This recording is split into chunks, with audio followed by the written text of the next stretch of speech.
দশম শ্রেণীর অনুপাত সমানুপাতের অঙ্ক।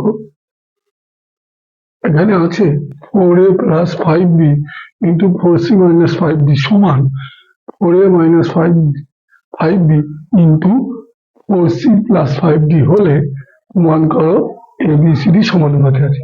তাহলে এখানে অঙ্কটা 4a + 5b × 4c - 5d সমান 4a - 5b × 4c + 5d। এখন এটা তো ইনটুতে আছে, এখানে আছে 4a - 5b, তাহলে এই অংশটাকে আমরা বাই দিয়ে লিখে নেব। তাহলে 4a + 5b by 4a - 5b, ঠিক এইভাবে এইটাকে দিয়ে নেব। তাহলে 4c + 5d তাকে ভাগ দিয়ে ভাগ করলাম 4c - 5d, তাহলে এখানেও এবি এখানেও এবি। এইবার এই অংশটাকে আমরা যদি যোগভাগ প্রক্রিয়া করি তাহলে কি হবে? যোগভাগ প্রক্রিয়া মানে কি? লব প্লাস হর, মানে লব আর হর যোগ করবা, লব আর হর।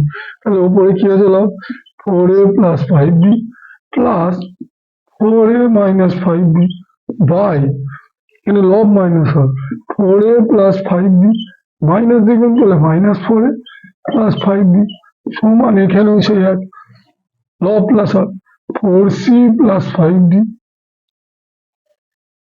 প্লাস 4c লব প্লাস হর লব 4c + 5d minus 4c + 5d।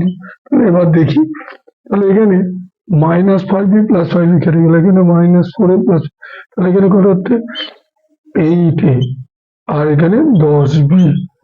এমনভাবে এখানে 5d গেলে এখানে 8c বাই 10d, তাহলে এখানে 8 8 কেটে গেল, 10 10 কেটে গেল, তাহলে a/b সমান c/d, তাহলে a/b সমান c/d, তাহলে এটা অতএব ABCD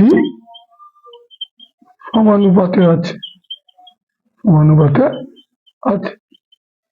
অঙ্ক হয়ে গেল।